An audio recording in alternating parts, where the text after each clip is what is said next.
வணக்கம் நண்பர்களே, நான் உங்கள் பிரியா. மலர்ந்த சிரிப்பை மூடிய நிழல் கதையின் பகுதி 6. வாங்க கதைக்குள்ள போயிடலாம். அன்று ஞாயிற்றுக்கிழமை காலை அரண்மனை மாடியில் காயத்ரியும் பானுவும் அமர்ந்திருந்தனர். அவர்கள் பக்கத்தில் அபிராமி அமர்ந்திருந்தாள். காயத்ரி, நாளைக்கு அபிராமி ஸ்கூல்ல பேரண்ட்ஸ் மீட்டிங் இருக்கு பானு, நீயே போயிட்டு வரணும். இப்ப நீதான் அவளோட அம்மா. ஆமா காயத்ரி, நானும் டைரியில பார்த்தேன். ஆனா நீயே போகணும்னு நினைச்சேன் என்றாள். இல்ல பானு, இது உங்க இருவருக்கும் தான் நல்ல ஆரம்பம். அபிராமி உன் அம்மாவா அழைக்கணும், நீயும் அந்த பாசத்தை உணரணும். அபிராமி உடனே துள்ளி எழுந்து பிராக்டிஸ் பண்ணுவோமா என்றாள். காயத்ரி சிரித்து, ஆமா குட்டி, பானு அம்மா என்று கூப்பிடு பாப்போம் என்றாள். அந்த சிறுமி தன்னுடைய சிறிய குரலில் மெல்லிய புன்னகையுடன் பானு அம்மா என்று அழைத்தவுடன் பானுவின் கண்களில் ஒளி பெருகியது. பானு சிரித்தபடி அபிராமியை தழுவினாள். என்னடா அழகா சொல்ற, இன்னும் ஒரு முறை சொல்லு. அபிராமி சிரித்தபடி மீண்டும். அதே நேரத்தில் அர்ஜுனும் அருணும் மேல் மாடிக்கு வந்தனர். அப்பா என்று மழலை சத்தத்தில் கூப்பிட்டு ஓடியது குழந்தை. அது சிறிய கரங்கள் தந்தையின் கழுத்தை சுற்றி அணைத்து கொண்டன. அபிராமி சிரித்தபடி கூறினாள், அப்பா, பானு அம்மா பேரண்ட்ஸ் மீட்டிங்க்கு வர்றேன்னு சொல்லியிருக்காங்க. 3 வாரங்களுக்கு முன்புதான் பானுவை திருமணம் செய்திருந்தான். ஆனால் இப்பொழுது சிறுமியின் வாயிலிருந்து அம்மா என்ற சொல் ஒலித்தது. அபி, உனக்கு அம்மா கூட வரணுமா? அப்படின்னா எனக்கு ரொம்ப சந்தோஷம் என்றான். அப்பொழுது அர்ஜுனின் கண்கள் காயத்ரியை கண்டது. அவள் சில நோட்டு புத்தகங்களை எடுத்து வந்து அருகில் உள்ள மேசையில் அமைதியாக அமர்ந்து எழுதி கொண்டிருந்தாள். அவள் முகம் அமைதியாக இருந்தது. அவள் அவனை பார்க்கவில்லை. பார்த்து விடாமல் இருப்பது அவள் பழக்கமாகி விட்டது. காயத்ரி எப்போதும் அவனை எதிர்கொள்ள கூடாது என்ற மனநிலையோடு இருந்தாள். ஆனால் அர்ஜுனுக்கு அவளது முகம் வாழ்வின் அமைதியாக இருந்தது.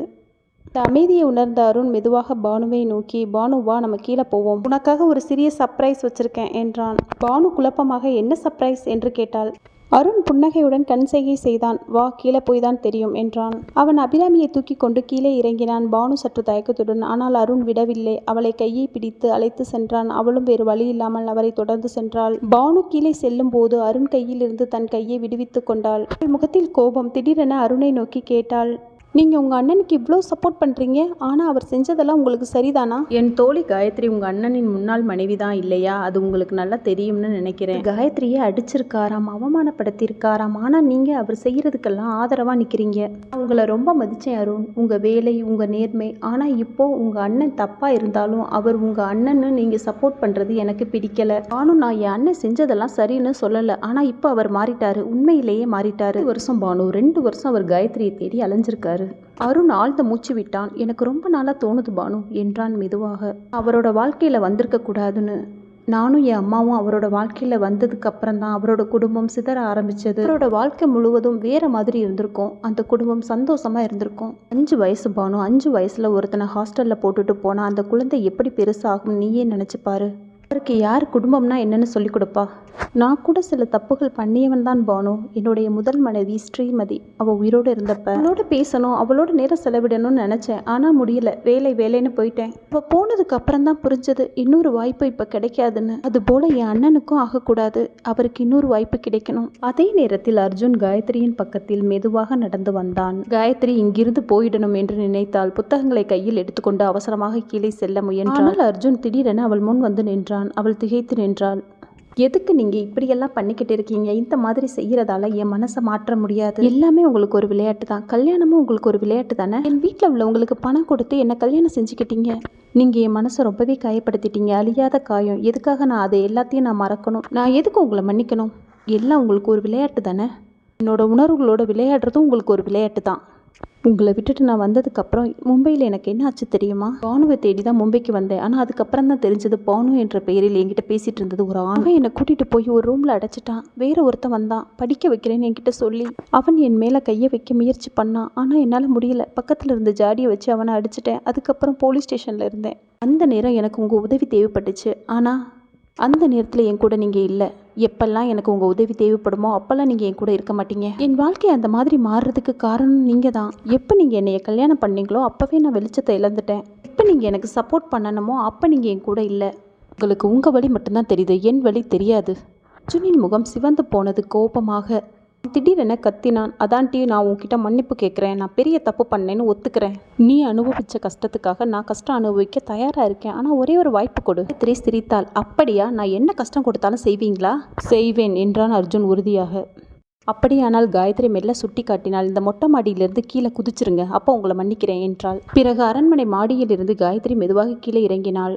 அவளின் கையை அர்ஜுன் திடீரென பிடித்தான். சரி, குதிக்கிறேன் என்றான். காயத்ரி நம்பவில்லை. இவன் உண்மையில் குதிப்பானா என்று மனதில் நினைத்தாள். ஆனால் அவன் மாடியின் விளிம்பில் ஏறி நின்றான். காற்று அவன் சட்டையை அசைத்தது. அவன் அவளை நோக்கி, எனக்கு ஒரு ஆல் தி பெஸ்ட் கூட சொல்ல மாட்டியா என்றான். அவன் கையை நீட்டினான். காயத்ரி குழப்பமாய் அவளும் கையை நீட்டினான். அடுத்த நொடி அர்ஜுன் அவள் கையை பிடித்து தன்னுடன் இழுத்து கொண்டான். 2 பேரும் சேர்த்து குதிக்கலாம் என்றான். அடுத்த நிமிடம் இருவரும் மொட்டை மாடியில் இருந்து குதித்தனர். காயத்ரி கண்களை மூடி அர்ஜுன் என்று கத்தினாள். ஆனால் தரை மண்ணாக இல்லை, ஸ்விம்மிங் பூல். தண்ணீரில் இருவரும் விழுந்தனர். தண்ணீர் சிதறியது. சில நொடிகள் அமைதி. பிறகு காயத்ரி எழுந்தவுடனே அவனை ஒரு அறை கன்னத்தில் அடித்தாள்.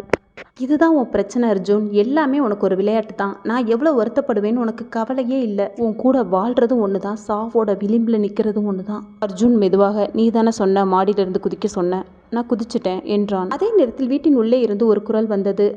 அர்ஜுன், அவன் அம்மா கவிதா, நீ என்னை மன்னிப்பேன்னு சொன்ன மாதிரி மன்னிச்சிடு என்று மெதுவாக சொன்னான். விளையாடல் முடிந்த பிறகு அருண் சிறிது நேரம் பானுவை பார்த்து கொண்டிருந்தான். பானு, இன்னைக்கு ஏதாவது உனக்கு வேலை இருக்கா? ஏன் கேட்குறீங்க? இல்லையே என்றாள். அதற்கு அருண் சிறிய சிரிப்புடன், அப்பா இன்னைக்கு வெளியே போவோமா என்று கேட்டான். பானு சற்று தயக்கத்துடன், வெளியே வா, எதற்காக என்று கேட்டாள். பானு, நம்ம 2 பேரும் இவ்வளோ நாள் ஆச்சு வெளியில் எங்கேயும் தனியாக போனதில்லை. ஒருத்தர் மனசை முழுசாக தெரிஞ்சுக்கணும்னா கொஞ்சம் வெளியே போகணும். பானு அப்படியா என்று மெதுவாக இழுத்தாள். புருஷன் பொண்டாட்டியா சொல்லலை, அபியோட அப்பா அம்மாவா என்றான். அப்படின்னா கரெக்டாக 5 மணிக்கு வந்துடுவேன் என்றான். தயாராகி இரு என்று சொல்லி கதவின் அருகே சென்ற போது அமி தந்தையை நோக்கி தன்னுடைய சிறிய கைகளை நீட்டினாள். அருண் சிரித்தபடி அவளை தூக்கி அவள் கன்னத்தில் மெதுவாக முத்தமிட்டான். அந்த முடியை திருத்தி மெதுவாக கதவை கடந்து வெளியே சென்றான். அவன் செல்லும் வழியையே சில நொடிகள் பார்த்து கொண்டிருந்தாள். காயத்ரி முழுவதும் ஈரமாகி நின்று கொண்டிருந்தாள். தலைமுடி தண்ணீர் சொட்ட, முகத்தில் கோபமும் குழப்பமும் கலந்திருந்தது. என்னடியாச்சு? நீச்சல் குளத்துல விழுந்துட்டியா? படிகள் இறங்கி வர வருத்தப்பட்ட அரண்மனை மேல இருந்து குதிச்சிட்டியா? நான் ஒன்னும் சொல்லணும்டி, இப்பதான் நீ ரொம்ப அழகா இருக்க. கேட்ட காயத்ரி கோபமான முகத்தில் திரும்பி, அப்படியா பானு, நீ கூட ரொம்ப அழகாகணும்னு ஆசைப்பட்டில்ல? பானு சுதாரிக்கும் முன்னே தண்ணியில் அவளை தள்ளிவிட்டாள். நீர் எல்லா பக்கமும் சிதறியது. பானு முழுக்க நனைந்து நீச்சல் குளத்தில் இருந்து தலையை தூக்கி சொன்னாள். பைத்தியக்காரி, உன்ன மாதிரி ஒரு ஃப்ரெண்டை வச்சதுதான் என் குத்தம் என்று கத்தினாள். அவள் கைகளால் தண்ணீரை தட்டி மேலே வர முயன்றாள். காயத்ரி அவளை பார்த்து சிரித்துவிட்டு தலையசைத்தாள். பானு ஈரமான துணியுடன் அறைக்குள் வந்தாள். வெளியில் குளிர்ந்த காற்று அடித்து கொண்டிருந்ததால் பானு அவளது ஈரமான உடையை களைந்து விட்டு அவள் நடுங்கிக் கொண்டே ஒரு சிறிய டவலை உடம்பில் சுற்றி கொண்டாள். அதே நேரத்தில் கதவு மெதுவாக திறந்தது. அருண் உள்ளே வந்தான். அவன் கையில் ஒரு கோப்பு, முகத்தில் ஒரு சிறிய குழப்பம். திடீரென்று இருவரும் ஒருவரை ஒருவர் பார்த்தனர். பானுவின் முகத்தில் பயமும் வெக்கமும் கலந்த ஒரு தீவிரம். அவள் திடீரென்று கத்தினாள். பயந்த அருண் அவசரமாக அவள் அருகே சென்று அவளை மெதுவாக அணைத்து அவள் வாயை மூடினான். பானு, கத்தாத, யாராவது கேட்டால் தவறா நினைப்பாங்க. நம்ம 2 பேருக்கும் இப்போ கல்யாணம் ஆயிடுச்சு என்றான் மெதுவாக. அருணின் கையில் இருக்கும் வெப்பம் அவளை அமைதியாக்கியது. ட்ரெஸ் சேஞ்ச் பண்ணலான்னு வந்தேன், நீங்க எப்படி இங்கே என்றாள். அவளின் குரல் மெதுவாக நடுங்கியது. அருண் சுவாசம் எடுத்து சொன்னான். ஒரு ஃபைலை வச்சுட்டு போயிருந்தேன், அதை தான் எடுக்க வந்தேன். கதவை அடைக்காம ட்ரெஸ் மாற்றினது உன்னோட தவறுதான் பானு. உங்களை யாரு ரூமுக்குள்ளே வர சொன்னது என்றாள். அருண் சிரித்தான். கையை நீட்டி மேசையில் இருந்த கோப்பை எடுத்து கொண்டான். புறப்பட்டு செல்லும் முன் மெதுவாக கதவின் அருகே நின்று திரும்பி, கதவை அடைச்சுக்கோ என்றான். சென்ற பிறகு அறை மீண்டும் அமைதியானது. அவள் மெதுவாக கதவை மூடினாள். அனலில் மிதமான காற்று வீசியது. அருண் மெதுவாக நடந்து கொண்டிருந்தான். அவன் பக்கத்தில் நடந்தது பானு. அவர்களின் முன்னால் சிறிய அபிராமி சின்ன கால்களால் மணலை தாண்டி கொண்டு ஓடி, அப்பா பாருங்க, அலை வந்துருச்சு என்று மகிழ்ச்சியுடன் கத்தினாள். நீ அவளை பார்த்து கொள்ற விதம் என் மனசுக்கு அமைதி தருது பானு. அவ உன்னை அம்மானு அழைக்கிறா. பானு சிரித்தபடி தலையசைத்தாள். நாளைக்கு அபிராமிக்கு பள்ளி இல்ல, பேரண்ட்ஸ் டீச்சர்ஸ் மீட்டிங் இருக்கு. நம்ம 2 பேரும் அவளோட போறோம். அதற்காக ட்ரெஸ் வாங்கிக்கலாம். மூவரும் காரில் புறப்பட்டனர். அவர்கள் கார் திவாகர் டெக்ஸ்டைல்ஸ் என்ற பெரிய கடையின் முன் நிறுத்தினர். பெயரை பார்த்தவுடன் பானு, இது உங்க அப்பா பெயர் தானே என்று மெதுவாக கேட்டாள். ஆமா, இந்த கடை என் அப்பா ஆரம்பிச்சது. இப்போ அவர் இல்லை, அதனால அண்ணன் பார்த்துக்கிறார். கடைக்குள் நுழைந்ததும் விற்பனையாளர் ஒருவரின் முகத்தில் புன்னகை விரிந்தது. சார், ரொம்ப நாளாச்சு, எப்படி இருக்கீங்க என்று மரியாதையுடன் கேட்டார். நல்லா இருக்கேன் ராஜ், இது என் மனைவி பானு என்றான் அருண். விற்பனையாளர்கள் மரியாதையுடன் பானுவை வரவேற்றனர். அவளுக்காக பல நிறங்களில் சேலையை எடுத்து வைத்தனர். பானுவின் விரல்கள் மெதுவாக ஒரு பிங்க் நிற சேலையின் மீது நின்றது. அவள் அந்த சேலையை தனது தோளில் வைத்து பார்த்தபோது அருண் அவளை பார்த்து சிரித்தான். அபிராமிக்கும் அதேபோல் அதே நிறத்தில் எடுத்தாள். பில்லிங் முடிந்ததும் அவர்கள் மூவரும் வெளியே வந்தனர். அதே நேரத்தில் அந்த இரவு அரண்மனை மிக அமைதியாக இருந்தது. ஆனந்தியும் கவிதாவும் ஹாஸ்பிட்டலுக்கு சென்றிருந்தனர். அந்த பெரிய அரண்மனையில் காயத்ரி மட்டும் தனியாக இருந்தாள். அவள் ஒரு பெரிய அறையில் அமைதியாக படம் பார்த்து கொண்டிருந்தாள். அந்த அறை சிறிய தியேட்டர் போல் இருந்தது. அந்த அறை மெதுவாக திடீரென்று திறந்தது. அவள் திரும்பி பார்த்தாள். கதவின் அருகே அர்ஜுன் நின்றிருந்தான். ஒரு நொடிக்கு அவர்கள் பார்வை ஒன்றாக சந்தித்தது. ஆனால் காயத்ரி உடனே திரும்பி எதுவும் இல்லாதது போல் டிவியை தொடர்ந்து பார்த்தாள். அர்ஜுன் அங்கே நின்றான். சில நொடிகள் கழித்து காயத்ரி திரும்பி பார்த்தாள். மெதுவாக அவனிடம் சென்றாள். உங்களுக்கு என்ன வேணும் என்று நேரடியாக கேட்டாள். அர்ஜுன் சிறிய தயக்கத்துடன் பக்கத்தில் உள்ள ஜிம் ரூமை காட்டி, அது என் பஞ்சிங் பேக் காணும் என்றான்.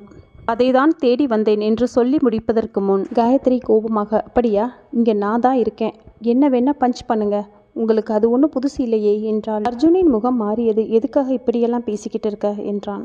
அர்ஜுன், நீங்கள் திருந்த மாட்டீங்க, எனக்கு நல்லா தெரியும் உங்களை பற்றி, உங்களை விட எனக்கு நல்லா தெரியும் நீங்கள் எப்படிப்பட்டவர் என்றாள். அப்படியா, என்னை பற்றி ரொம்ப நல்லா தெரியுமா? என்னை பற்றி என்ன தெரியும்? இந்த வீட்டில் இன்னும் கொஞ்ச நாள் கூட இங்கே இருக்க மாட்டீங்க என்றாள். அவள் அமைதியாக, அர்ஜுன் புரியலை என்றான். உங்களால் ஒரு ஆட்கள் கூட சகஜமாக பேச முடியாது. உங்களுக்கு இப்போ கூட இந்த வீட்டில் இருக்க பிடிக்கல. உங்களுக்கு தனிமை மட்டும்தான் பிடிக்கும். இப்போ இந்த வீட்டில் நாடகம் ஆடிக்கிட்டு இருக்கீங்க. மனசை மாற்றுறதுக்காக அது நடக்காது. என் மனசை மாற போகிறது கிடையாது. அது மாதிரி உங்கள் அம்மாவை நீங்கள் இன்னும் முழுசாக ஏற்றுக்கல. உங்களால் உங்கள் அம்மாவை மன்னிக்க முடியாது. அதுக்கப்புறம் இந்த வீட்டில் அருண், ஆனந்தி ஆண்டி இருக்காங்க. அது கூட உங்களுக்கு பிடிக்காது. ஏன்னா உங்களுக்கு பிடிச்சது தனிமை. எல்லாரும் சேர்ந்து டைனிங் டேபிளில் சாப்பிட்றது கூட உங்களுக்கு பிடிக்காது. யார் மேலேயும் உங்களுக்கு நம்பிக்கை கிடையாது. அர்ஜுன் அமைதியாக கேட்டுக்கொண்டிருந்தான். சில நொடிகள் கழித்து மெதுவாக சொன்னான். இல்லை காயத்ரி, இது தப்பு. நான் உன்னை ரொம்ப நம்புகிறேன். நீ சொல்கிறது உண்மைதான். ஆனால் என் அம்மாவும் அருணும் முதல்ல எனக்கு பிடிக்காது. ஆனால் உனக்கு பிடிக்கும். அவங்க உனக்கு நிறைய உதவி செஞ்சுருக்காங்க. அதனால் அவங்கள நான் மன்னிச்சிட்டேன். சொன்ன மாதிரி எனக்கு கூட்டம் பிடிக்காது தான், ஆனால் உனக்கு பிடிக்கும். அதனால் நம்ம 2 பேரும் சேர்ந்து இந்த குடும்பத்தோடு வாழலான்னு ஆசைப்பட்றேன். காயத்ரி தலையை செய்தால், நான் எப்போவுமே உங்களை மன்னிக்க மாட்டேன். அரண்மனையில் எப்பொழுதும் கரண்ட் போவதில்லை. ஆனால் அந்த இரவில் ஒரு நொடியில் இருள் சூழ்ந்தது. பயந்த காயத்ரி திடீரென்று அர்ஜுன் கைகளை பிடித்து கொண்டாள். அவன் அவளை மெதுவாக பார்த்து, இந்த இருட்டுக்கு பயப்படுறியா என்று கேட்டான். அந்த நொடியில் அவன் மனதில் பூட்டி வைத்திருந்த அனைத்து துயரங்களும் வெளிவர தொடங்கின. என் வாழ்க்கை வெறும் இருட்டா மட்டும்தான் இருந்தது.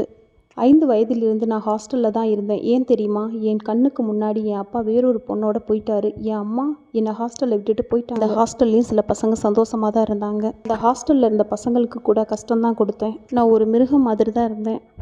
ஏன்னா அவங்க கூட சேர்ந்து என்னால் சந்தோஷப்பட முடியல. நான் தனியாக தான் இருந்தேன். என் மனசுக்குள்ளே இருட்டு மட்டும்தான் இருந்துச்சு.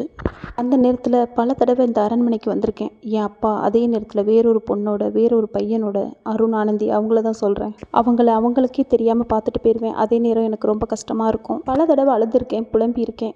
அப்படியே பெரியவனாக வளர ஆரம்பித்தேன். ஒருத்தர் கூட என்னை பற்றி நினச்சி பார்க்கல. அம்மாவும் அப்பாவும் கூட என்னை நினைக்கல. தனிமை மட்டும்தான் எனக்கு ஆறுதலாக இருந்தது. என் அம்மாவும் அப்பாவும் ஒரு ஸ்டேஜில் அதுக்கப்புறம் என்கிட்ட பேசணும்னு ஆசைப்பட்டாங்க. ஆனால் எனக்கு வயசு 17. ஆனால் எனக்கு யார் மேலேயும் நம்பிக்கை வரல. இருட்டும் அமைதியும் தனிமையும் என்னை முழுசாக சாப்பிட ஆரம்பித்தது. என் இஷ்டத்துக்கு குடிப்பேன். யாரையும் என் பக்கத்தில் வச்சுக்க மாட்டேன். அப்படியே சில வருடங்கள் போச்சு. அந்த நேரத்தில் தான் நம்ம கல்யாணம். உன் மேலே அப்போ எனக்கு நம்பிக்கை இல்லை. ஆனால் இப்போ நான் உன்னை தவிர வேறு யாரையும் நம்பலை. இதையெல்லாம் நான் உன்கிட்ட சொல்கிறது நீ என்னை பற்றி முழுசாக புரிஞ்சுக்கணும்னு நினைக்கிறேன். ஏனோ அவன் சொல்லும் ஒவ்வொரு வார்த்தையும் அவள் மனசை எங்கேயோ ஆழத்தில் தொட்டு விட்டது. காரணம் புரியவில்லை. ஆனால் கண்களில் தானாகவே கண்ணீர் நின்றது. அதே நேரத்தில் மீண்டும் வெளிச்சம் பிரகாசித்தது. எனக்காக நீங்கள் எதையும் செய்ய வேண்டாம் அர்ஜுன். உங்களுக்கு இந்த வீட்டில் இருக்க பிடிக்கலைனா நீங்கள் கிளம்பி போகலாம் என்றாள். அவள் திரும்பி செல்ல முயன்றாள். ஆனால் அர்ஜுன் அவள் கையை பிடித்தான். என்னால் அப்படி போக முடியாது. நீ என்னை விட்டுட்டு போன மாதிரி என்னாலையும் இந்த வீட்டை விட்டுட்டு உன்னை விட்டுட்டு போக முடியாது என்றான். அதே நேரத்தில் அருண் மெதுவாக காரை நிறுத்தி, பானு, நம்ம ஹோட்டலில் சாப்பிட்டு போகலாமா? அபி தூங்குறா, வீட்டுக்கு போக நேரம் ஆகிவிடும் என்றான். சின்ன ஹோட்டலில் ஒரு மென்மையான ஒளியுடன் இருக்கும் ஒரு மேசையில் அமர்ந்தனர். சாப்பாடு முடிந்து வெளியே வந்தபோது பானு மெதுவாக நடந்தால் அவள் முகத்தில் ஒரு சிறிய வலி தெரிந்தது. இதை கவனித்த அருண் உடனே கேட்டான், பானு, என்னாச்சு? ஏதாவது பிரச்சனையா? உங்கள் கடையில் துணி எடுக்க போகும்போது லேசாக வலிக்கிட்டேன். புரியாமல் எப்படி என்று கேட்டான். அபி ஓடினா, பிடிக்க போனேன். அப்போ லேசாக ஸ்லிப் ஆயிடுச்சு, கொஞ்சம் லேசாக வலிக்குது என்றார். அருண் உடனே காரின் பின்பக்கத்தில் இருந்து ஒரு சிறிய மருந்து பெட்டியை எடுத்தான். இதை போட்டு விடு, அரை மணி நேரத்தில் சரியாகிடும் என்றான். பானு மெதுவாக காரில் அமர்ந்து மருந்தை போட முயன்றாள். ஆனால் அவள் போடுவதை கவனித்த அருண் சிறிது புன்னகையுடன் மெதுவாக கூறினான், இப்படி போட்டால் வலி போகாது, கூட நான் போடுறேன் என்றான். பானு உடனே தயங்கினாள். வேண்டாம் ப்ளீஸ், என் காலை யாரும் என்று வாக்கியம் முடிக்காமல் நின்றுவிட்டது. மருந்தை மெதுவாக அவள் கால் மீது தடவினான். அவன் கைகளில் உறுதி இருந்தாலும் அவனது பார்வையில் கவனமும் கனிவும் இருந்தது. இப்போ வலி போயிடும் என்றான் மெதுவாக. அடுத்த நாள் காலை பானு கண்ணாடி முன் நின்று காயத்ரியின் உதவியுடன் சேலை கட்டி கொண்டிருந்தாள். இன்று அபிராமியின் பள்ளியில் பேரண்ட்ஸ் டீச்சர்ஸ் மீட்டிங். காயத்ரி, சீக்கிரமா கட்டு, லேட் ஆயிடும். அபிராமி ரெடி ஆயிட்டாளா இல்லையான்னு தெரியல. இல்லை பானு, இன்னும் நேரம் இருக்கு. ஆனால் நீ சும்மா அவசரப்படுற மாதிரி இருக்கு என்று எல்லாம் ரெடியாகி கீழே காத்துக்கிட்டு இருக்காரு. அப்படியே பேசிக்கொண்டே காயத்ரி அவசரமாக சேலை கட்ட ஆரம்பித்தாள். ஆனால் அவள் கைகளில் சிறிது குழப்பம். மடிப்புகள் சீராக அமையவில்லை. பானு அவசரப்படுத்தி, சீக்கிரம் கட்டு என்றாள். சேலை கட்டி முடித்து தனது அறைக்கு வந்த பானு கண்ணாடியில் தனது முகத்தை பார்த்து கொண்டாள். அப்பொழுது அவசரமாக அறைக்கு சென்று பையில் ஏதோ தேடிக்கொண்டிருந்தாள். அப்பொழுது அவள் சேலை அவிழ்ந்தது. அதே நேரத்தில் கதவு திறக்கப்பட்டு அருண் உள்ளே வந்தான். ஆஃபீஸ் ஷர்ட் அணிந்திருந்தான். மணிக்கட்டில் வாட்ச் பார்த்து கொண்டிருந்தான். அபிராமி ரெடி ஆயிட்டா, நீங்க இன்னும் கிளம்பலையா? மீட்டிங்க்கு லேட் ஆயிடும் என்றான். பானு சற்று தயக்கத்துடன், காயத்ரி கட்டினால் நான் அவசரப்படுத்தினேன், ஒழுங்கா கட்டளை சேலைய, இப்போ அவிழ்ந்துடுச்சு என்றார். அருண் சிரித்து, இதெல்லாம் பிரச்சனை இல்லவா, நான் கட்டி விடுறேன் என்றான். உங்களுக்கு சேலை கட்ட தெரியுமா என்றாள். அருண் சிரித்து கொண்டே, அபியோட அம்மாவுக்கு நிறைய தடவை உதவி இருக்கேன் என்றான். இல்ல பரவாயில்ல, நான் சுடிதார் போட்டுக்கிறேன் என்றாள் தயக்கத்துடன் பானு. அதுக்குள்ள இன்னும் லேட் ஆயிடும், வா நான் கட்டி விடுறேன் என்றான். அவன் சேலையை எடுத்துக்கொண்டு மெதுவாக மடிப்புகளை அமைத்தான். பானுவின் கண்கள் சிறிது பெரிதாயின. அருணின் கைகள் நிதானமாக செயல்பட்டது. அவனின் தொடுதல் பானுவுக்கு சிறிது வெட்கத்தை கொடுத்தது. நிமிடங்கள் அமைதியாக சென்றது. அவளின் தோளில் சேலை இறங்க அவள் முகத்தில் மேல் விழுந்த முடியை மெதுவாக எடுத்து விட்டான். அதே நேரத்தில் கதவின் வெளியே ஒரு சிறிய குரல் வந்தது. அம்மா, அப்பா, நான் ரெடியா வந்துட்டேன். அருண், பானு, அபிராமி மூவரும் சேர்ந்து பள்ளிக்கு செல்ல தயாராகினர். பானு புடவை அணிந்திருந்தால் அவள் நடை மெதுவாக மெல்ல இருந்தது. அதை பார்த்த அருண் அவள் மனதை புரிந்தவனாக, சேலை அவிழ்தான், நான் சரி பண்றேன் என்றான். அதே நேரத்தில் சிறிய குரல், அப்பா, டீச்சர் காத்திருக்காங்க. அவளின் உற்சாகத்தை பார்த்த அருண் சிரித்தான். டீச்சர் அவர்களை பார்த்தவுடன் புன்னகையுடன், மிஸ்டர் அருண், மிஸ்ஸஸ் பானு, உங்க பொண்ணு அபிராமி இந்த செமஸ்டர்லையும் கிளாஸ் ஃபர்ஸ்ட் என்றார். பானு சிரித்து, அவள்தான் ஆர்வம் படிக்கிறா மேடம் என்றால். ஒவ்வொரு நாளும் ஹோம் ஒர்க் பூரணமா பண்ணி கொண்டு வாரா, அழகா பேசுறா, இது எல்லாம் வீட்டில இருந்தே கற்றுக்கொண்டது. அருணின் மனதில் ஒரு மெதுவான மகிழ்ச்சி. அந்த நிமிடம் அவன் குடும்பம் முழுமையாய் தோன்றியது. முடிந்த பிறகு அருண் பானுவை கல்லூரியில் இறக்கிவிட்டு அபிராமியுடன் வீட்டிற்கு சென்றான். கல்லூரியில் நுழைந்தவுடன் அங்கே காயத்ரி அமர்ந்திருந்தால். முகத்தில் சிறிய பதட்டம் தெரிந்தது. காயத்ரி அமர்ந்திருந்த இடம் computer science department staff room. பல மாதங்களாக காத்திருந்த இன்டர்நேஷனல் ரீசர்ச் ஃபெலோஷிப் முடிவு இன்று வெளியாக போவதாக சொன்னார்கள். அதே நேரத்தில் பிளேஸ்மெண்ட் ஆஃபீஸர் வெளியே வந்தார். Gayatri, you have selected for the international AI research program என்றார். வார்த்தையை கேட்டவுடன் காயத்ரி ஒரு நிமிடம் அதிர்ச்சி அடைந்தாள். அவளது கனவு நனவாகி இருந்தது. இந்த நொடியை பானு அவள் பக்கத்தில் ஓடி வந்து, நம்ம கம்ப்யூட்டர் சயின்ஸ் டிபார்ட்மெண்ட்ல இருந்து ஃபாரினுக்கு போற ஆளு நீதான் என்றார். அதே சமயத்தில் கிளாஸ் டீச்சர் வந்து பானுவை சிரித்தபடி கேட்டார். பானு, நீயே செலக்ட் ஆன மாதிரி சந்தோஷப்படுற? அந்த சொல்லிற்கு பிறகு அறை முழுவதும் கைத்தட்டில் சத்தம் நிரம்பியது. கல்லூரி தோட்டத்தில் ஒரு நீண்ட பெஞ்சில் காயத்ரியும் பானுவும் அமைதியாக அமர்ந்திருந்தனர். பானு மெதுவாக கேட்டாள், காயத்ரி, ஃபாரினுக்கு எப்ப போற?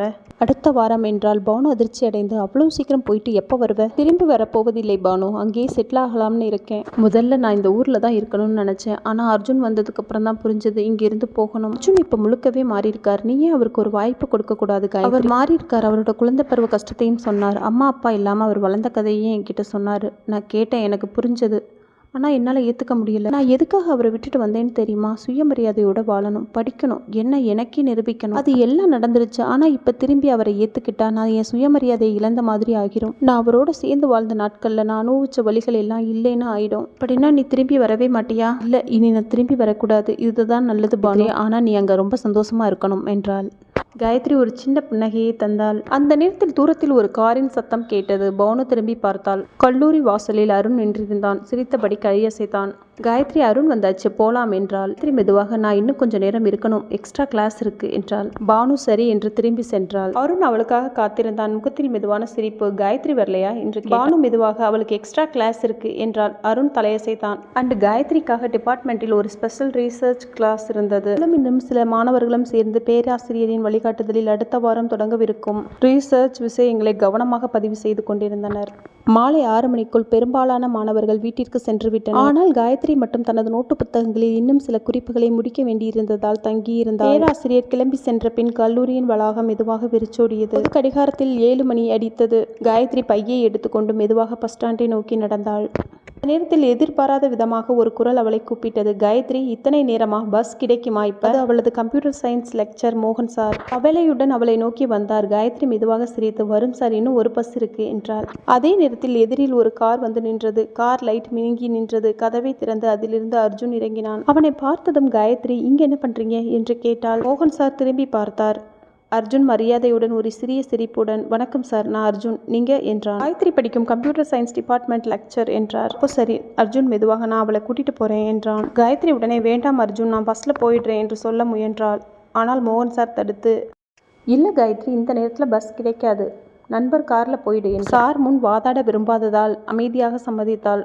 அர்ஜுன் காரின் முன் சீட்டை திறந்தான் மரியாதையுடன். அவள் மெதுவாக காரில் அமர்ந்தாள். காயத்ரியின் தலைமுடி நனைந்திருந்தது, முகமும். அதனால் துப்பட்டாவல் முகத்தை மூடி துடைத்து கொண்டாள். ஒரு டவலை எடுத்து அவளுக்கு பதிலாக துடைக்க ஆரம்பித்தான்.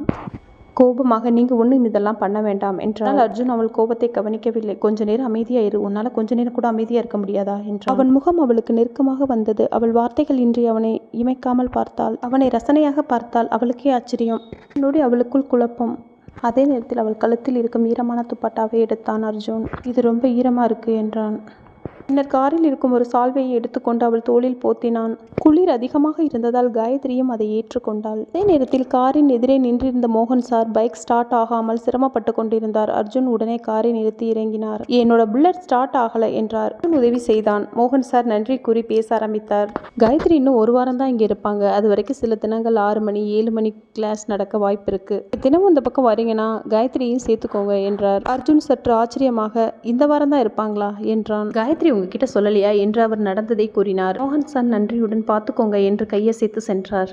அர்ஜுன் தலையசைத்து காருக்குள் நுழைந்தான். அவன் இருக்கையில் அமர்ந்த போது அவன் சட்டை முழுக்க நனைந்திருந்தது. காயத்ரி அவனை பார்த்தால் முகம் சோர்வாக, முடி நனைந்திருந்ததால் நெற்றியில் தண்ணீர் சுற்றியது. மெதுவாக பக்கத்தில் இருந்த துண்டை எடுத்து அவனிடம் கொடுத்தாள். அவன் கோபமாக சொன்னான், தலை தொடச்சுக்கலனா செத்து போயிட மாட்டான். சொல்லோடு டவலை பின் சீட்டில் தூக்கி எறிந்தான். அவனை ஒரு நொடி பார்த்தாள். அவன் கண்கள் சாலையிலேயே இருந்தன. ஆனால் ஸ்டியரிங்கை பிடித்திருந்த விரல்கள் அவனது உள்ள கோபத்தை வெளிப்படுத்தின. அவள் சற்று தயக்கத்துடன் கேட்டாள், அர்ஜுன் என்னாச்சு? எதுக்கு இவ்வளவு கோமா வண்டி ஓட்டுறீங்க? அவள் உண்மையிலேயே போகிறாளா, என்னை விட்டு போகிறாளா என்று மனதில் மட்டும் கேள்வியை கேட்டுக்கொண்டான். அர்ஜுன் கேள்வி கேட்டா பேசாம இருக்கிறது உங்களுக்கு பழக்கம் என்றாள் மெதுவாக. அவன் ஆழ்ந்த மூச்சியை விட்டான். சில சமயங்களில் பேசாமல் இருப்பது நல்லது காயத்ரி என்றான் மெதுவாக. சிறிது நேரத்தில் கார் வீட்டின் முன் நின்றது. அவர்கள் இருவரும் கதவை திறந்து உள்ளே வந்தார்கள். டைனிங் டேபிள் முன் குடும்பம் முழுவதும் அமர்ந்திருந்தது. கவிதா அவர்களை பார்த்தவுடன் 2 பேரும் நல்லா நனைஞ்சு வந்திருக்கீங்க, போய் ட்ரெஸ் மாத்திட்டு வாங்க, சாப்பிடலாம் என்றாள். காயத்ரி மெதுவாக தலையசைத்தாள்.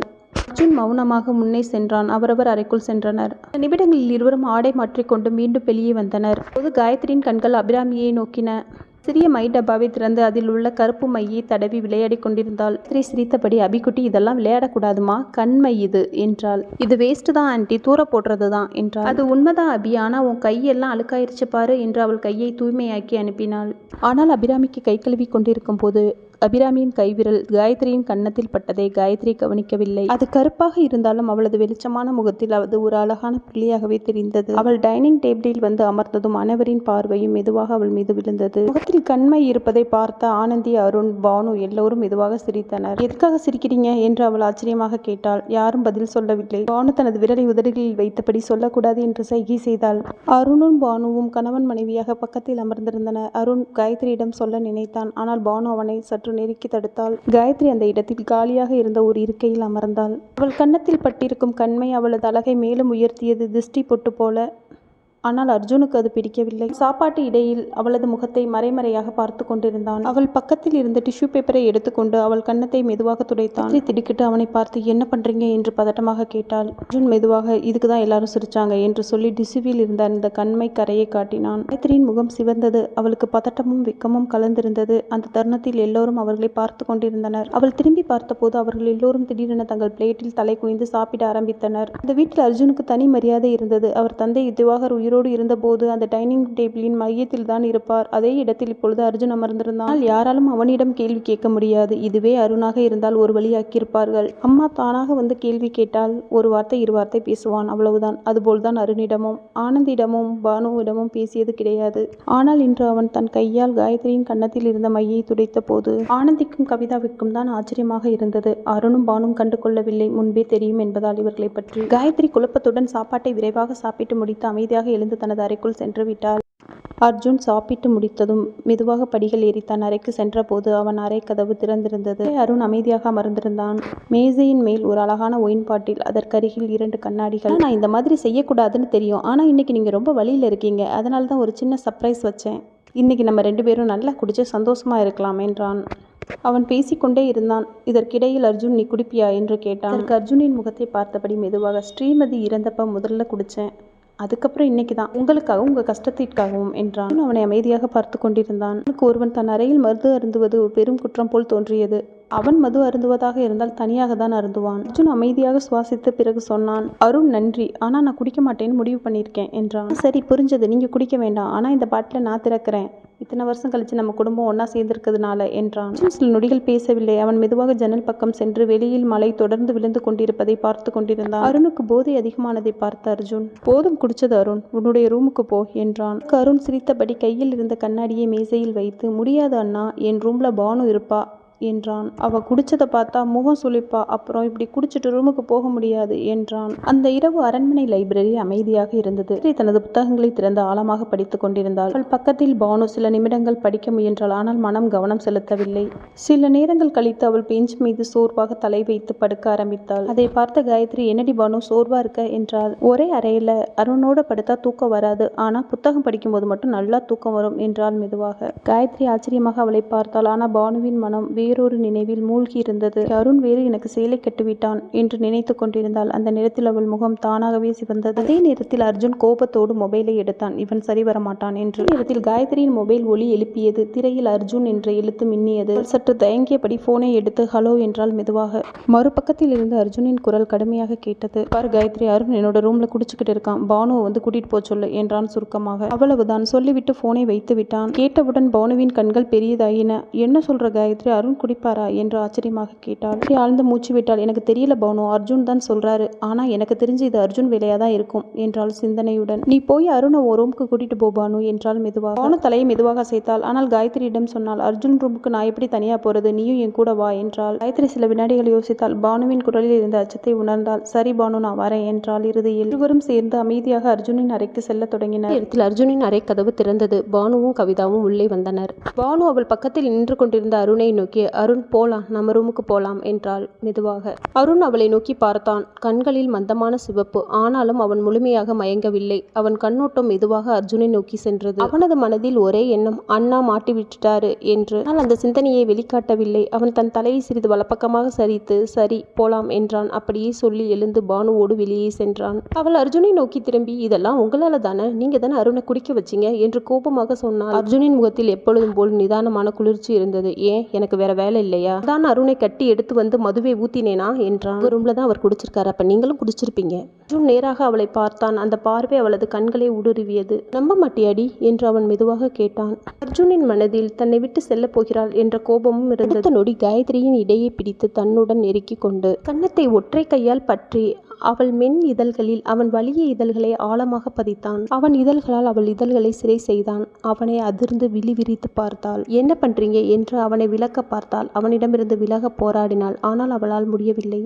அவனும் என்னதான் செய்வான்? அவனை அவள் சீண்டிக்கொண்டே இருந்தாள். பழைய அர்ஜுன் வெளியே வந்துவிட்டான் போல. அவளை முத்தமிட்டு வந்து தன் படுக்கையில் படுக்க வைத்தான். அப்பொழுதுதான் அவள் வாய்க்கு விடுதலை கொடுத்தான். அவள் வாய்க்கு விடுதலை கொடுத்தவுடன், இன்னும் திருந்தவே இல்லை, நான் கூட நீங்க திருந்திட்டீங்கன்னு நினைச்சேன், நீங்க திருந்தவே மாட்டீங்க என்றாள் அவள். அவள் இரவு உடையை திறக்க முற்பட அப்பொழுது வேகமாக அவனை தடுத்து, அர்ஜுன் என்றாள். வாரத்தில் எப்படியும் என்னை விட்டுட்டு போக போற, அதுக்கப்புறம் திரும்பி வரமாட்டேன். அர்ஜுன் உறுதியான குரலில், இன்னைக்கு நீ எனக்கு வேணும். அவன் அவள் கண்களையே பார்த்தான். அவளோ இவனுக்கு எப்படி தெரியும் என்று யோசனையோடு அவன் உறுதியான குரலிலும் அவன் மயக்கும் விழிகளில் மயங்கியும் அவன் கைகளோ அவள் இரவு உடைக்கு விடுதலை கொடுத்தது. அவளை இமைக்காமல் ரசித்து பார்த்தவன் அவள் இதழ்களில் முத்தம் பதிக்க அவள் விழிகளோ மெதுவாக மூடிக்கொண்டன. காயத்ரியை நெத்தி முதல் பாதம் வரை முத்தங்களால் வருடியவன் அவன் தேவை முடிந்த பிறகே விலகி படுத்தான். அவள் முகம் சிவந்திருந்தது. அவன் விட்டு சென்ற நிலையிலேயே படுத்திருந்தாள்.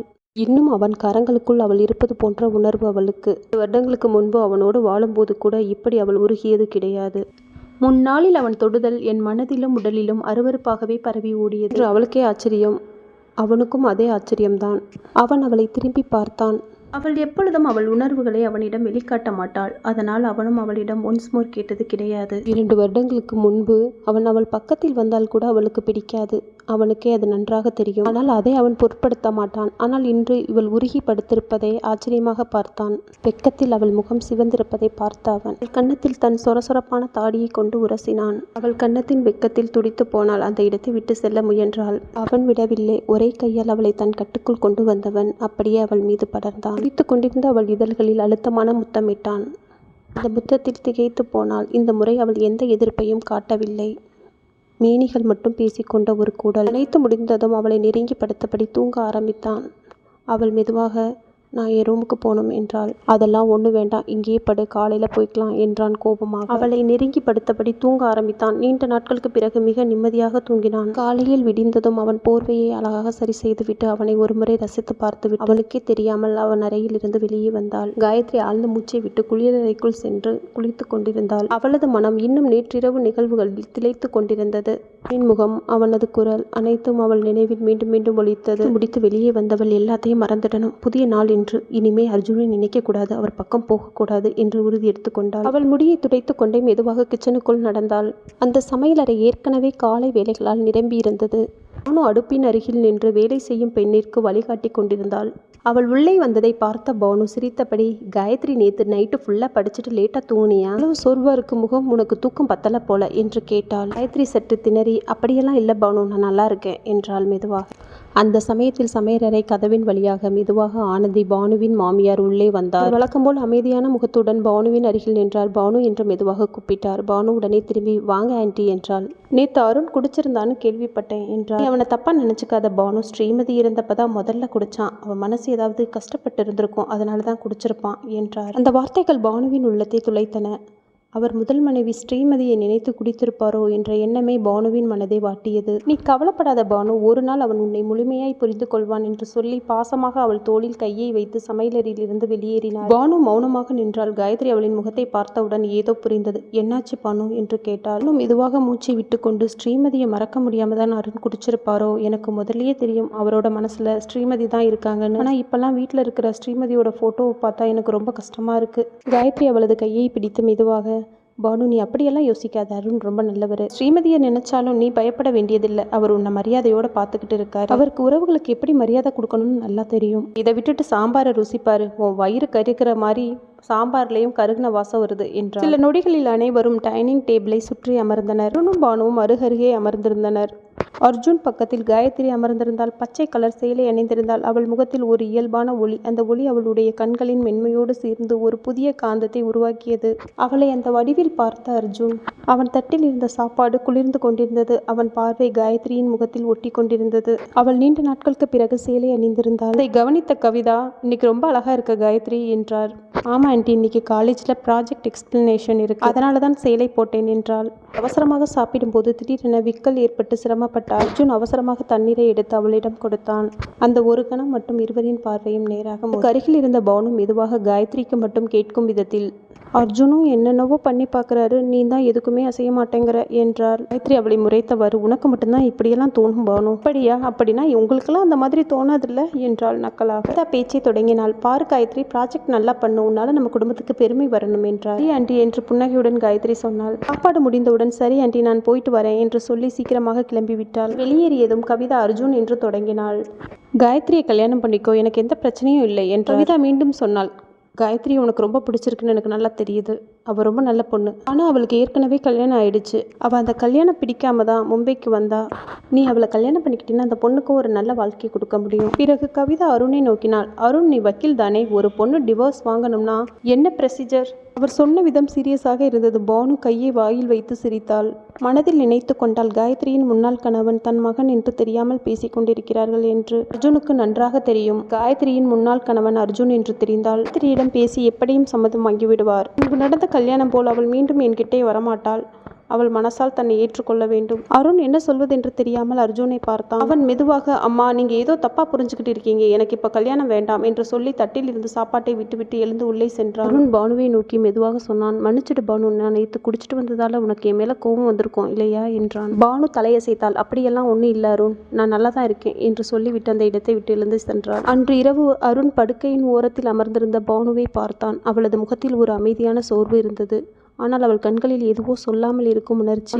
கொஞ்ச நாளாவே உன்னை நான் பார்த்துக்கிட்டு இருக்கேன், ஏதோ யோசிச்சுக்கிட்டு இருக்க மாதிரி தோணுது, என்கிட்ட ஏதாவது மறைக்கிறியா? அவனது பார்வையில் ஒரு வக்கீலின் கூர்மையான பார்வை அல்ல, ஒரு கணவனின் அக்கறை இருந்தது. பானு சிறிது நேரம் அமைதியாக இருந்தால். அவள் மனதில் ஓடிக்கொண்டிருந்தது, எப்படி சொல்வது, நான் அவனுடைய இரண்டாவது மனைவி. அவன் இன்னும் முதல் மனைவி ஸ்ரீமதியை மறக்கவில்லை. ஸ்ரீமதியின் நினைவுகள் எல்லாம் அந்த அறையை சுற்றி இருந்தனர், புகைப்படமாக. எல்லாம் தெரிந்துதானே அவனை கல்யாணம் செய்து கொண்டோம் என்று நினைத்து கொண்டாள். அவள் மெதுவாக, ஒன்றுமில்லை, சோர்வா இருக்கு என்றாள். அவளது கண்களை பார்த்தவரை சரி என்று மட்டும் சொன்னான். ஆனால் அவனுக்குள் ஏதோ ஒரு சந்தேகம் இருந்தது. அவர்கள் இருவரும் படுக்கைக்கு சென்றார்கள். நேரம் கடந்தது. இரவு ஆழமானது. என பானு, காப்பாத்துங்க காப்பாத்துங்க என்று கத்தினாள். அவள் முகம் வியர்வையால் நனைந்திருந்தது. அவள் கனவில் போராடுவது போல் துடித்தாள். முகத்தில் நடுங்கினாள். கை கால்களை ஆட்டிக்கொண்டு கத்தினாள். காப்பாத்துங்க காப்பாத்துங்க என்று கண்களை மூடிக்கொண்டு பதறி அவள் கையையும் காலையும் பிடித்து அவளை அணைத்தான். கட்டுப்படுத்துவதற்காக அவள் திடீரென்று விழித்தாள். அவனை நோக்கி, நீங்க இங்க என்ன பண்றீங்க என்று கேட்டாள். அவன் அவளை இறுக்கமாக அணைத்திருந்தான். அருண் அவளை அமைதியாக பார்த்து, நான் ஒன்றும் பண்ணல என்று அவன் கையை அவள் மேல் இருந்து எடுத்துக்கொண்டான். நீ தான் தூக்கத்தில் கத்திக்கிட்டு இருந்த, காப்பாத்துங்க காப்பாத்துங்க, நீ ஏதாவது கனவு பார்த்தியா என்றான் மென்மையாக. ஆமா, அது ரொம்ப கொடூரமான கனவு என்றாள். அருண் அது என்று தயங்கினாள். அருண், நம்ம 2 பேரும் கணவன் மனைவி, என்கிட்ட எதுக்கு மறைக்கிற என்றான். கடல்ல நம்ம ஒரு கப்பல்ல நம்ம 3 பேரும் போயிட்டு இருந்தோம். நீங்க, நான், ஸ்ரீமதி. கப்பல் கவிழ்ந்தது. நீங்க எங்க இருவரையும் காப்பாற்ற முயற்சி பண்ணீங்க. எங்க 2 பேரையும் ஒவ்வொரு கையில் பிடிச்சிருந்தீங்க. அதில் அந்த போட்டுக்கு கீழே ஒரு பெரிய சுறாமீன் இருந்துச்சு. நாங்கள் கீழே விழுந்தா எங்களை கடிக்கிறதுக்காக அது காத்துக்கிட்டு இருந்துச்சு. ஆனால் நீங்கள் என்ன பண்ணீங்கன்னா, அந்த சுறாமீனுக்கு பசிக்கும்னு சொல்லி அந்த கடலில் அந்த சுறாமீன் கிட்ட என்னை மட்டும் விட்டுட்டீங்க. ஸ்ரீமதியை மட்டும் காப்பாற்றினீங்க. அப்புறம் அந்த சுறாமீன் என்னை முழுசாக சாப்பிட்டுருச்சு. அவள் அதை சொல்லி முடிக்கும் போது அவள் கண்களில் இருந்து கண்ணீர் துளிகள் விழுந்தன. அவள் சொல்வதை கேட்டு அருண் சில நொடிகள் அமைதியாக இருந்தான். அவன் புன்னகையுடன், கனவா இருந்தாலும் ஒரு நியாயம் வேண்டாமா பானு? நான் அப்படி செய்வேனா என்று கேட்டான். பானு தலையை குனிந்து, கனவா இருந்தாலும் எனக்கு ரொம்ப பயமா இருந்தது என்றாள். அருண் சுற்றி பார்த்தான். அறை முழுவதும் ஸ்ரீமதியின் புகைப்படங்கள், அவளது நினைவுகள் எல்லாம் அங்கும் இங்கும் நிறைந்திருந்தன. அவன் மெதுவாக இழுந்து அந்த படங்களை எல்லாம் எடுத்து ஒரு அலமாரியில் வைத்தான். ஸ்ரீமதி என்னோட பாஸ்ட் பானு, நீ இப்ப என்னோட பிரசன்ட். இந்த நினைவுகள் உன்னை துன்பப்படுத்தக்கூடாது. இது என்னோட தப்புதான் பானு என்றான் மென்மையாக. இல்லை அருண், தவறு என்னுடையது தான். நான் சொன்னது சரியா தப்பான்னு கூட எனக்கு புரியல என்றாள். அவன் சிரித்தான். அவள் கையை பிடித்து அதில் முத்தமிட்டான். நீ தப்பா ஒன்றும் சொல்லலை, நீ ரொம்ப பயந்திருக்க என்றான். அவளுக்கு தண்ணீரை கொடுத்து அதை திரும்ப வாங்கி கொண்டு அவள் நெற்றியில் முத்தமிட்டான். அவள் தலையை தன் மார்பில் சாய்த்து கொண்டு, நான் உன்னை விடமாட்டேன் பானு என்றான் மெதுவாக. இரவு முதல் 3 நாட்களாக அவள் மனதில் இருந்த குழப்பம் கரைந்தது. பானு அலமாரியை திறந்து வைத்திருந்தாள். எதை அணிந்தால் அழகாக இருக்கும் என்று யோசித்துக் கொண்டிருந்தாள். அதே நேரத்தில் பின்னால் இருந்து மெதுவாக ஒரு நிழல் வந்து நின்றது. அது அருண். அவன் சிரித்தபடி அவள் தோளின் அருகே வந்து நின்றான். அவளது ஈரமான தலைமுடியில் இருந்து பரவிய மனம் அவனை ஒரு நொடிக்கு அமைதியாக்கியது. அவள் இடையில் கையை போட்டு தன்னுடன் நெருக்கிக் கொண்டான். அவளுக்கோ இதயம் பயத்தில் வேகமாக துடித்தது. எந்த சுடிதார் போடணும் என்று அவன் யோசிப்பது போல் செய்ய அவனு திரும்பி பார்க்க, அதே நேரத்தில் அவன் ஒரு பச்சை நிற சுடிதாரை எடுத்து அவள் கையில் கொடுத்தான். நெற்றியில் அவன் இதழ்களை அழுத்தமாக பதித்தவன், இது உனக்கு ரொம்ப அழகா இருக்கும் என்றான். அவளுக்கோ வயிற்றில் பட்டாம்பூச்சிகள் பறக்க ஆரம்பித்தன. அருண் என்று முணங்கினாள். அவள் இடையில் அணைத்திருந்த அவன் கரமோ அழுத்தத்தை கொடுக்க, நேற்று நைட்டு நீ ரொம்பவே பயந்துட்ட பானு, அப்பதான் எனக்கு ஒரு விஷயம் தெரிஞ்சது. பானு வியப்புடன் அவனை பார்த்து, என்ன விஷயம் என்று கேட்டாள். அவன் அவள் நெற்றியில் இருந்த அவன் இதழ்களை அப்படியே இடமாற்றி உதட்டிற்கு வந்திருந்தான். அவள் இதழ்களை சிறைப்படுத்தி மென்மையான ஒரு இதழ் முத்தம் மெதுவாக சொன்னான், என்னை காதலிக்கிற, அந்த மாதிரி நானும். அது என்று சொல்ல தொடங்கியுள்ள வார்த்தைகளை நிறுத்திவிட்டான் அருண். காதலிக்கிற பொண்ணுக்கு தான் அப்படி கனவு வரும். எனக்கு உன்னை ரொம்ப பிடிச்சிருக்கு. அருண் சிரித்தபடி அவளது நெற்றியில் உள்ள முடியை மெதுவாக ஒதுக்கி, சரி, இந்த சின்ன முளைக்குள்ள ரொம்ப யோசிக்காத, காலேஜுக்கு லேட் ஆயிடுச்சு, கிளம்பு என்றான். அன்று சாயங்காலம் அரண்மனை வாசலின் முன் பெரிய விளக்குகள் எரிய அந்த ஒளியில் அருணின் கார் மெதுவாக நுழைந்தது. பானுவை மட்டும் கல்லூரியில் இருந்து கூட்டி வந்திருந்தான் அருண். அதை தூரத்தில் இருந்து கவனித்து கொண்டிருந்த அர்ஜுன் அவன் அருகே சென்று, காயத்ரி வரலையா? ஆமா அண்ணா, ஏதோ எக்ஸ்ட்ரா கிளாஸ் இருக்காம், காலேஜுக்கு ஹாஸ்டல்ல தங்கணும்னு சொன்னாங்க, இன்னும் 3 நாளைக்கு வரமாட்டாங்களாம் என்றான். சரி அண்ணா, எனக்கு ஒரு சின்ன வேலை இருக்கு என்று சொல்லிவிட்டு காரை இயக்கி கொண்டு அருண் சென்று விட்டான். அங்கேயே நின்ற அர்ஜுனின் மனதில் ஒரு சந்தேகம். உண்மையிலேயே எக்ஸ்ட்ரா கிளாஸ் இருக்கா, இல்லை என்கிட்ட இருந்து தப்பிக்கிறதுக்காக இந்த மாதிரி பண்றாளா? வேற அவளையே கேட்கணும் என்று முடிவெடுத்தவன் அவன் மொபைலை எடுத்தான். சில வினாடிகளில் காயத்ரியின் குரல் மெதுவாக, ஹலோ, எதுக்கு இன்னைக்கு வீட்டுக்கு வரல? என்னோட சார் எனக்கு நிறைய வேலை கொடுத்துருக்காரு, அதை லேப்ல இருந்து தான் பண்ணணும், அப்பதான் வேகமா முடிக்க முடியும். காலேஜ் ஹாஸ்டல் 24 மணி நேரமும் திறந்திருக்கும், அதனால் தான் என்றாள். அப்படியா, சரி என்று மட்டும் சொல்லிவிட்டு அர்ஜுன் அழைப்பை வைத்து விட்டான். அன்று இரவு பானு. அவள் மெதுவாக திரும்பி பார்த்தாள். அருண் அவள் பக்கத்தில் அமைதியாக படுத்திருந்தான். அவள் சிறிது அசைந்தாள். அது அவனை எழுப்பவில்லை. ஆனால் அருண் மெதுவாக திரும்பி அவளை நோக்கி படுத்தான். பானு இன்னும் தூங்கலையா என்று மெதுவாக கேட்டான். அவள் மெலிதாக, இல்ல, தூக்கம் வரல என்றாள். அவன் சிரித்தபடி, எனக்கும் வரல என்றான். சில நொடிகள் அமைதியாக இருந்தது. அவன் அவளிடம், இப்படி உன்னை ஒரே மாசத்துல லவ் பண்ணுவேன்னு நினைச்சு கூட பார்க்கல. அவளும் நானும் தான் என்று ரகசிய குரலில் சொல்ல, அவள் இதழ்கள் அவன் இதழ்களோடு சங்கமிக்க, அவள் கண்களை மூடி அவன் இதழ்கள் செய்யும் அனைத்தையும் ரசிக்க ஆரம்பித்தாள். அவளுக்கு இது முதல் முறை என்பதால் அவன் அவளை மென்மையாக கையாண்டான். அவன் அவள் மேல் படர அவள் அவனுக்குள் சுருண்டு கொண்டாள். அவள் வழியை காட்டாமல் இருக்க அவள் பெரும்பாடு பட்டு போனாள். அவனும் அவளை மென்மையாக கையாண்டான். அது ஒரு இனிமையான கூட. காயத்ரி கல்லூரி ஹாஸ்டலில் தங்கி 3 நாட்கள் ஆகிவிட்டது.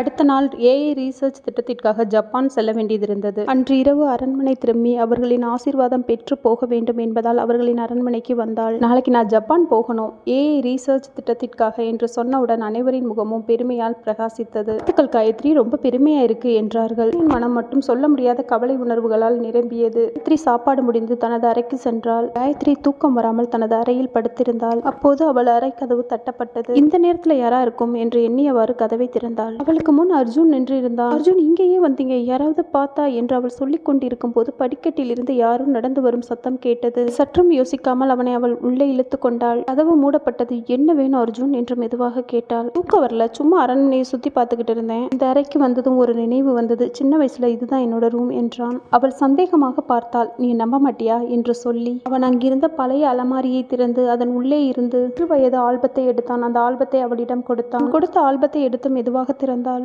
அர்ஜுனின் 5 வயது வரையிலான போட்டோக்கள், செல்லமான சிரிப்புகள், வழி பட்டாசுகள், அவனை தூக்கி கொண்டிருக்கும் தந்தை. ஆனால் 5 வயதுக்கு பிறகு எதுவுமே இல்லை. அதன் காரணம் அறிந்ததால் காயத்ரியின் மனம் வலித்தது.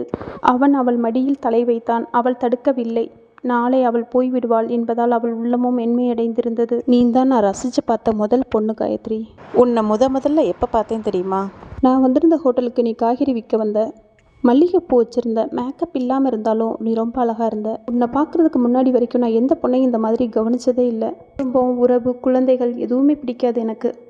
சின்ன வயசில் ஸ்கூல் படிக்கும்போது இன்னைக்கு பேசின பசங்க அடுத்த நாள் மீண்டும் வந்து என்கிட்ட பேசினாங்கன்னா கோவப்படுவேன். என்னோட உணர்ச்சிகளை எனக்கு யார்ட்டையும் காட்ட பிடிக்காது. ஏன்னா எனக்கு ரொம்ப பயம், என் அப்பா அம்மா மாதிரி என்னை விட்டுட்டு போயிடுவாங்களோன்னு. அபிக்குட்டி, அந்த குழந்தைய கூட எனக்கு ரொம்ப பிடிக்கும். ஸ்ரீராமியை நான் பேர் சொல்லி கூட கூப்பிட்டது கிடையாது, தூக்குனதும் கிடையாது. எனக்கு அன்பு காட்ட தெரியாது. அந்த குழந்தைய பார்த்ததுக்கப்புறம் தான் உன்னிடம் நான் குழந்தை வேணும்னு சொன்னதும் நீ மறுத்ததும் என்றான். உன் மேலே கோபம் இல்லை காயத்ரி, எனக்கு பயமும் இயலாமையும் தான் இருந்தது. நீயும் என் அப்பா அம்மா மாதிரி என்னை விட்டுட்டு தள்ளி போயிடுவேன்ற பயம். அதனால தான் சென்னை வீட்டில் அப்படி நடந்துக்கிட்டேன். அப்புறம் அந்த குப்பை தொட்டியில் மாத்திரையை பார்த்தோன்னே சரியா என்னால் யோசிக்கவே முடியலடி, மன்னிச்சிரு காயத்ரி. உனக்கும் என் அம்மா மாதிரி குழந்தைங்களை பிடிக்கலையோன்னு தோணுச்சு. அவள் அவன் தலையை கொஞ்சம் அழுத்தமாக வருடினாள். அவன் அவளது கையை திடீரென்று தன் கையால் பிடித்து நிறுத்தினான். பிறகு மெதுவாக எழுந்து அமர்ந்தான். அவளை தன் அருகே இழுத்து தன் மடியில் அமர்த்தி கொண்டான். அவள் எதிர்ப்பில்லாமல் அமர்ந்தாள். அவன் தலை குனிந்து அவளது தோளில் அவன் தாடையே வைத்தான். நான் உங்க கூட வாழ்ந்துட்டு இருந்த அந்த நாட்களில் நீங்கள் என்னை ஒரு மனுஷியாக கூட மதிக்கல அர்ஜுன். ஒவ்வொரு காலையிலையும் நீங்கள் ஆஃபீஸ்க்கு போகிறதுக்கு முன்னாடி என்கிட்ட ஒரு வார்த்தை கூட சொல்ல மாட்டீங்க. போயிட்டு வரேன்னு சொல்லாமையே போயிடுவீங்க. நான் ஒரு சாதாரண பொண்ணு தான், அதனால எல்லா மனைவிகளுக்கும் இருக்கிற ஆசை எனக்கு இருந்தது. காயத்ரி, நான் சின்ன வயசுலேருந்தே என் இஷ்டம் போல வாழ்ந்து பழகினவன். என்ன தோணுதோ அதை பண்ணுவேன். அதை சொல்லி எனக்கு பழக்கம் இல்லை. நீ இருக்கிற வரைக்கும் நான் அப்படி தான் இருந்தேன். நீ இல்லாமல் இருக்கும்போது தான் நீ எனக்கு எவ்வளோ முக்கியம்னு எனக்கு புரிஞ்சது. காயத்ரி நடுக்கத்தோடு சொன்னால், அந்த நீச்சல் குளத்தில் 6 மணி நேரம் நீச்சல் கற்றுக்கிட்டு தான் வெளியில வரணும்னு சொன்ன போது நீங்க என்ன நினைச்சு பார்த்தீங்களா? என்னால் அந்த நீச்சல் குளத்துக்குள்ள நிற்கவே முடியல. நரக மாதிரி இருந்துச்சு. என் கால்கள் நடுங்க ஆரம்பிச்சிச்சு. ரொம்ப பசிச்சது. பயம். அங்கேயே செத்துருவேன்னு நினைச்சேன். அவன் நடுங்கிய குரலில் அந்த வார்த்தையை சொன்னதும் அவன் அவளை தன் 2 கைகளால் மார்போடு நெருக்கி கொண்டான். அந்த நீச்சல் குளம் எனக்கு ஒரு நரக மாதிரி இருந்துச்சு அர்ஜுன். அவள் மூச்சை விழுங்கி கொண்டு, அப்பதான் அந்த நொடியில தான் நான் முடிவு பண்ணேன், உங்க கூட வாழ முடியாதுன்னு. காயத்ரியை நெருக்கமாக மடியில் இழுத்து கொண்டு தழுவினான். அவள் கண்ணீர் அவன் தோளில் சுரக்க குரல் மென்மையாக, காயத்ரி மன்னிச்சிருடி, தயவு செஞ்சு என்ன மன்னிச்சிரு. அவன் மடியில் அமைதியாக அமர்ந்திருந்த காயத்ரி ஏதோ குத்துது என்று மெதுவாக சொன்னாள். அர்ஜுன் உடனே கீழே பார்த்தான். அவள் திரும்பி பார்த்தபோது சட்டையின் மார்பு பக்க பாக்கெட்டில் இருந்து ஏதோ ஒன்று அவளை குத்தி கொண்டிருப்பது தெரிந்தது. இதுதான் குத்துதா என்று அவன் அதை எடுக்க முயன்றான். அது என்ன? காயத்ரி கேட்டபோது அர்ஜுன் சொல்லாமல் கையை பின்னால் இழுத்தான். அவள் அவன் கையை பிடித்து இழுத்தாள். அர்ஜுன், காட்டுங்க என்றாள். அவன் சொல்ல விரும்பவில்லை. ஆனால் அவள் பிடிவாதமாக அவன் கையை பற்றி திறந்தாள். அவன் கையில் அவள் திருமண நாளில் அவள் அணிந்திருந்த தாலி இருந்தது. சென்னை வீட்டிலிருந்து வெளியேறிய போது என்னை தேடாதீர்கள் என்று எழுதியிருந்த பேப்பரின் மேல் அந்த தாலியை வைத்துவிட்டு வந்திருந்தாள். ஆனால் அது இப்பொழுது அர்ஜுனின் கையில் இருந்தது. காயத்ரியின் குரல் நடுங்கியது. இதை எதுக்கு கையில் வச்சிருக்கீங்க?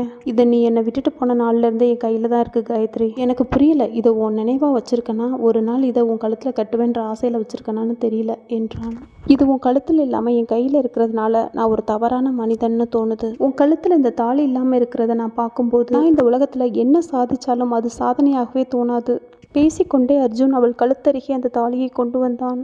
காயத்ரி முகத்தை அவன் மார்பில் புதைத்து கொண்டாள். வேண்டாம் அர்ஜுன், இந்த தாலி வேண்டாம். என் மனசு ரொம்ப குழப்பத்தில் இருக்கு. உங்க கூட சேர்ந்தா என்னோட சுயமரியாதை போயிடும்னு பயம். இனிமே உங்க கூட நான் சேர்ந்து வாழ்ந்தாலும் ஒரு காலத்துல உங்க கூட வாழ்ந்தப்ப நான் சுயமரியாதையை இழந்தது தான் எனக்கு ஞாபகத்துக்கு வரும். காயத்ரி, நீ முதல்ல எனக்கு கொடுத்த மரியாதையை நான் தப்பா பயன்படுத்திக்கிட்டேன். இனிமே. அவன் அவளை மெதுவாக தழுவி கொண்டான். அவளோ அவன் மார்பில் முகம் புதைத்து அழுத்து கொண்டிருந்தாள். அவளுக்கோ அவனை ஏற்றுக்கொள்ளவும் முடியவில்லை. அவனை கைவிடவும் மனம் வரவில்லை. அவன் அவளை நிம்மதிப்படுத்த முயன்று அவள் முதுகை மெதுவாக வருடினான். அர்ஜுன் திடீரென காயத்ரியின் கண்ணீரை துடைத்து பேச்சை மாற்ற முயன்றான். முகத்தை தாங்கி முகம் முழுவதும் முத்தமிட்டான். பிறகு அணைத்து மூச்சு திணற திணற முத்தமிட ஆரம்பித்தான். அவளுக்கு அவனும் அவனுக்கு அவளும் ஆடையாகி போனார். ஆட்கொண்டு விட்டு அவள் கன்னத்தில் ஆழ்ந்த முத்தம் பதித்து விலகி படுத்தான். இரவு நெருக்கமும் நம்பிக்கையும் மனதில் மீண்டும் உழைத்த ஒரு நொடியாக இருந்தது. இருவரும் நெருக்கமாக படுத்துக்கொண்டு மெதுவாக கண்களை மூடினர். அடுத்த நாள் காலை காயத்ரி அர்ஜுனின் தோளில் சாய்ந்து தூங்கிக் கொண்டிருந்தாள். அறை அமைதியாக இருந்தது. யாரோ அறை கதவை தட்டும் சத்தத்தில் திடுக்கிட்டு தூக்கத்திலிருந்து எழுந்து விட்டாள். அர்ஜுன் மெதுவாக என்னாச்சு என்றான். நான் போய் திறக்கட்டுமா என்றான்.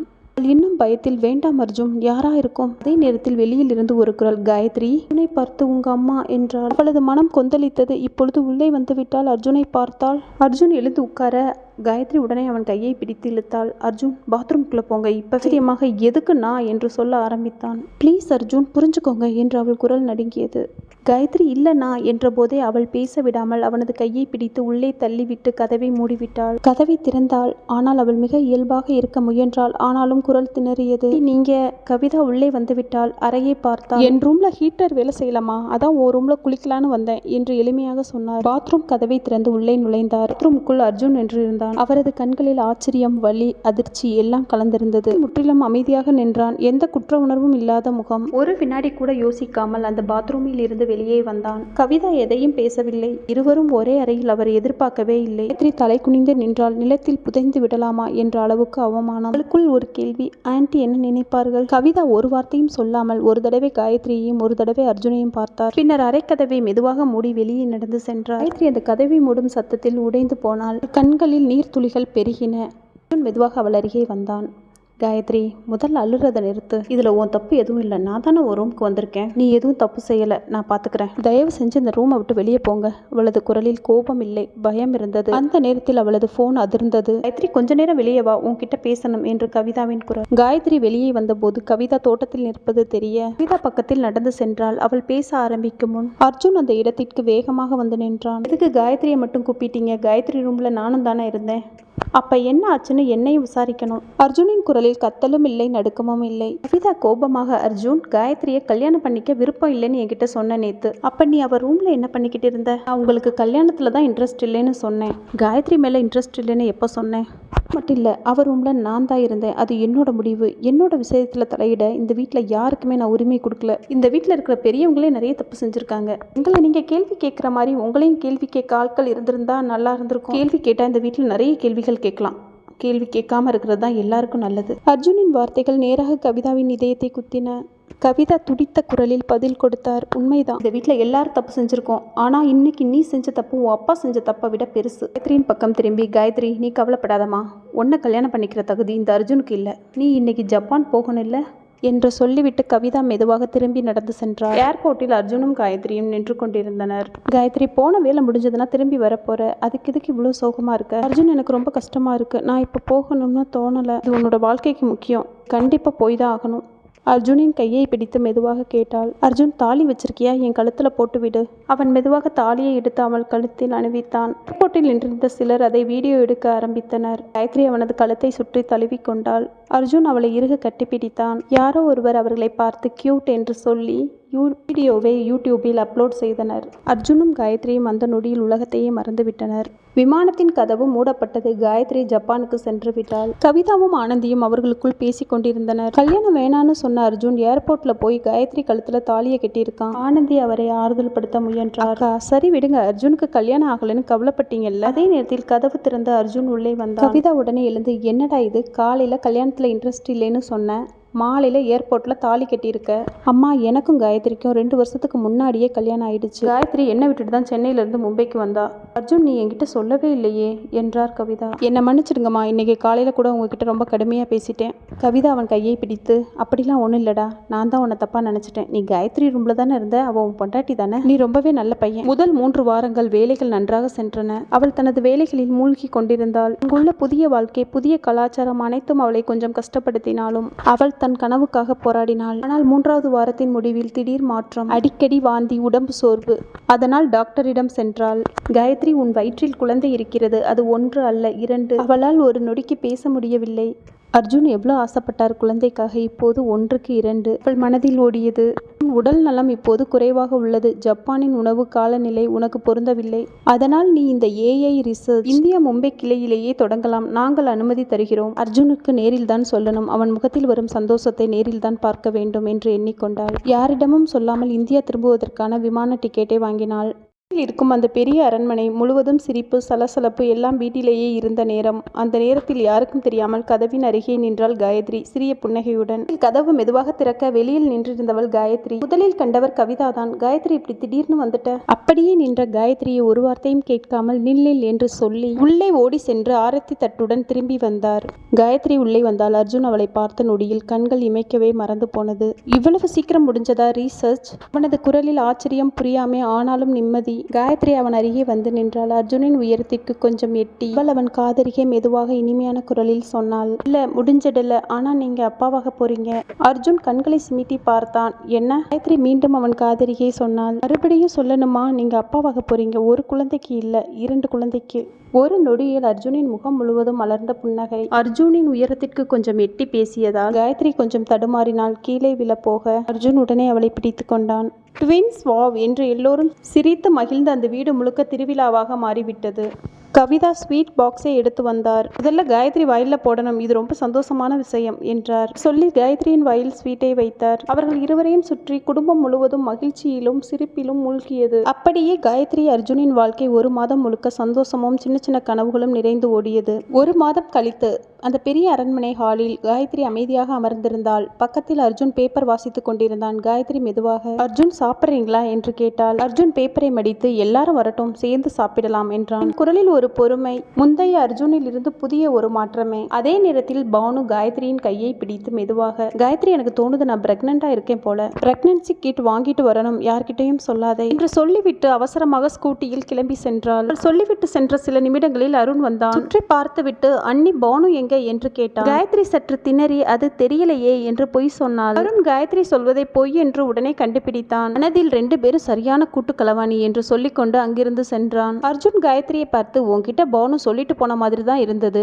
நீ ஏன் மறைக்கிற என்றான். காயத்ரி சிரித்து கொண்டு, அது இன்னும் கொஞ்ச நேரத்தில் எல்லாருக்கும் தெரிஞ்சிடும் என்றாள். அதே நேரத்தில் கதவை யாரோ தட்டி கொண்டிருந்த சத்தம். அருண் உடனே வந்து கதவை திறந்தான். பானு நின்று கொண்டிருந்தாள். அருண் உடனே, எங்க போன? எதுக்கு ஒன்றும் சொல்லல? சரி டிரைவரையாவது கூட கூட்டிட்டு போயிருக்கலாம்ல. அதுக்கு இவ்வளவு கேள்வி? இது ஒன்றும் கோர்ட் இல்ல. பேசிக்கொண்டே பானு வேகமாக அறைக்குள் சென்றாள். அருண் பின்னால். இது நேரத்தில் அவள் பிரெக்னன்சி டெஸ்ட் செய்து பார்த்தாள். பாசிட்டிவ். அதை அருணிடம் காட்டும் போது அவளை தன்னுடன் இருக அணைத்து கொண்டான். இனிமே நீ ரொம்ப கவனமா இருக்கணும், நீ சொல்லியிருந்தா நானே இதை வாங்கிட்டு வந்திருப்பல்ல என்றான். அதே நேரத்தில் அபிராமி ஓடி வந்து, பசிக்குது பெரியமா என்று காயத்ரியிடம் சொல்லி அவளிடம் சாய்ந்தாள். காயத்ரி உடனே ஒரு தட்டை எடுத்து, என்ன சாப்பிட்ற, இட்லியா தோசையா என்று கேட்டாள். அபிராமி எனக்கு தோசை என்று குதித்து கொண்டாள். அதே நேரத்தில் அர்ஜுனை கூப்பிட்டு, அபிராமியை தூக்கி டேபிள் மேல் அமர வையுங்கள் என்றாள். மெதுவாக அபிராமியை தூக்கி டைனிங் டேபிளில் அமர வைத்தான். அவன் முகத்திலும் ஒரு மென்மை. சில நொடிகளில் ஆனந்தியும் கவிதாவும் வந்து அமர்ந்தனர்.